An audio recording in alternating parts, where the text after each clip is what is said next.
Hello guys, welcome back to my new video. आज हम देखेंगे बिजनेस स्टडी का 9 चैप्टर। बस दो चैप्टर रह रहे हैं, उसके बाद हम case study plus important question हर चैप्टर का वो करेंगे। ठीक है, आप रेडी हो जाओ, बस ये 2 चैप्टर जल्दी से कंप्लीट कर लेते हैं। चलिए वीडियो को शुरू करते हैं। तो आज हम पढ़ेंगे इंटरनेट ट्रेड। तो इंटरनेट ट्रेड क्या होता है? Internet trade buying and selling of goods and services within the boundary of a nation are refer to as internet trade.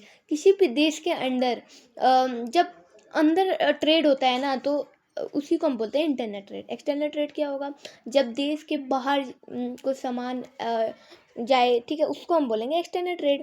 ठीक है, अ, और अब हम देखेंगे टाइप्स ऑफ ट्रेड।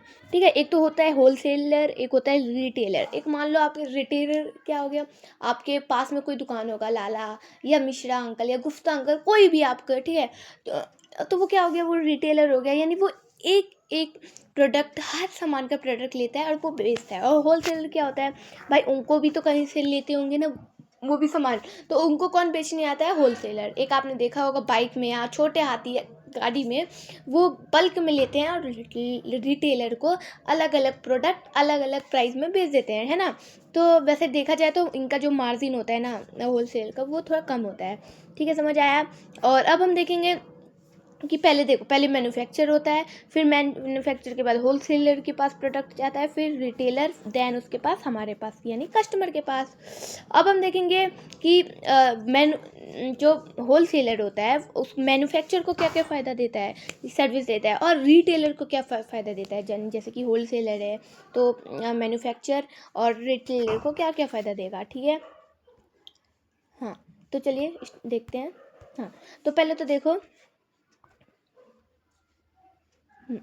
तो service to manufacture, formation large scale production. देखो, एक तो लार्ज स्केल, वो बोलेगा कि भाई मैं तो बल्क में लूँगा, आप ज़्यादा प्रोडक्शन करो। ठीक, पहला तो ये बियरिंग रिस्क। देखो भाई, जो वो ज़्यादा से ज़्यादा प्रोडक्शन करेगा तो वो क्या उससे सामान ले लेगा, तो इससे क्या होगा, स्टोरेज का और या ख़राब स्पॉइल होने का भी उनका जो रिस्क कम हो जाएगा। सारा रिस्क कौन ले लेगा?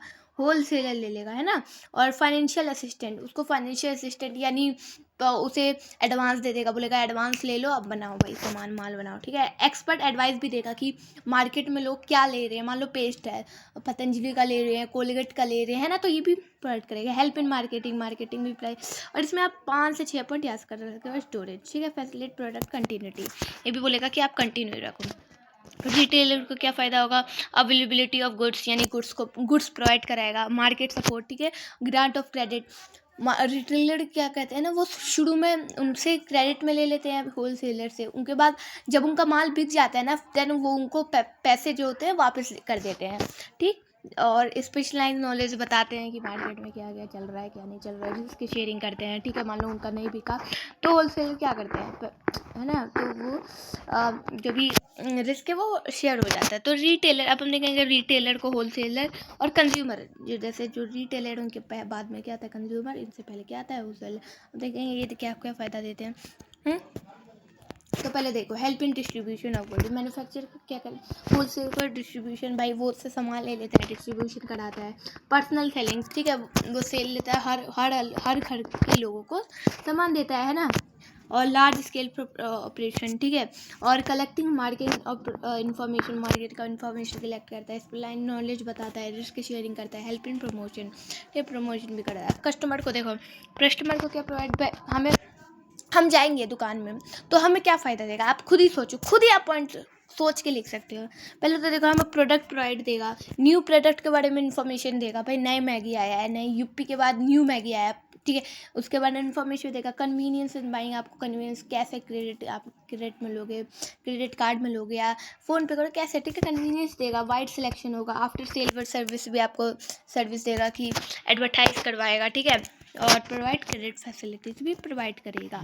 ठीक है दोस्तों, अब हम देखेंगे इटरेंट रिटेलर क्या होता है। रिटेलर वो होते हैं कि आपने देखा होगा आपके घर के पास कि जो मोबाइल मर्चेंट्स होते हैं, हु लोग fixed permanent, who lack a fixed permanent location move between area. तो जो देखो, अपना सामान को सेल करने के लिए वो एरिया टू एरिया क्या करते हैं, घूमते हैं। आपने देखा होगा आपके घर के पास कंबल, ठंडियों में कंबल, चादर, ये सब, और साड़ी वाड़ी का ये सब, ठीक है, जो लेके घूमते हैं और बेचते हैं। फीचर्स देख लेते हैं, स्मॉल ट्रेड होते हैं, ट्रेड्स करते हैं, लिमिटेड रिसोर्स होता है, deal in both consumer door step services, no fixed establishment, इनका कोई फिक्स जगह नहीं होता है।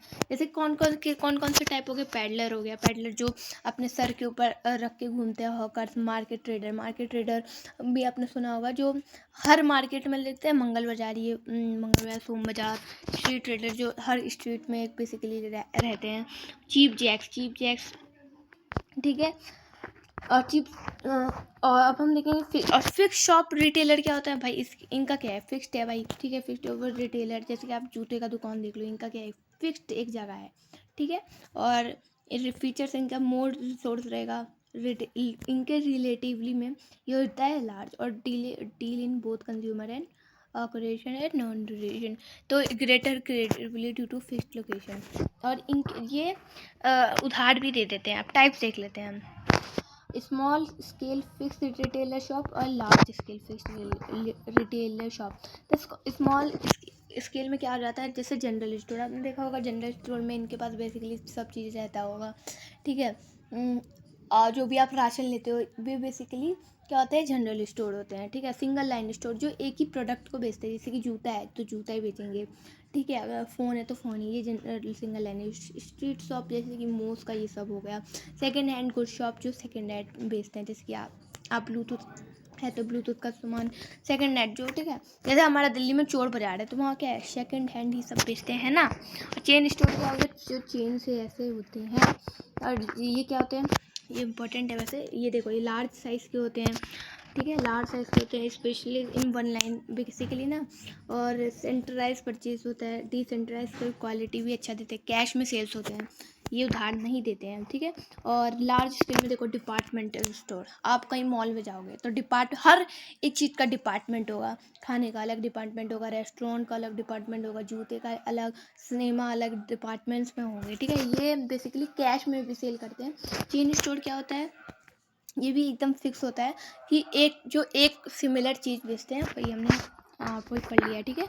और डिपार्टमेंटल स्टोर के फीचर देख लो, large size, wide range, department organise, centre purchase, centre location, services, elimination of middle man, और एडवर्टाइजिंग करते हैं।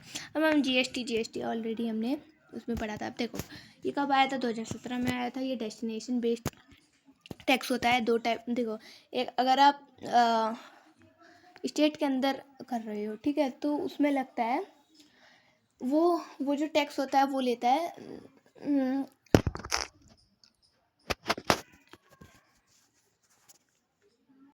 स्टेट के अंदर ही है, जैसे दिल्ली में दिल्ली, तो वहाँ पे लगता है CGST SGST, यानी सेंट्रल गवर्नमेंट स्टेट गवर्नमेंट लेता है। अगर स्टेट के बाहर तो वहाँ पे लगता है IGST, यानी integrated goods and service tax.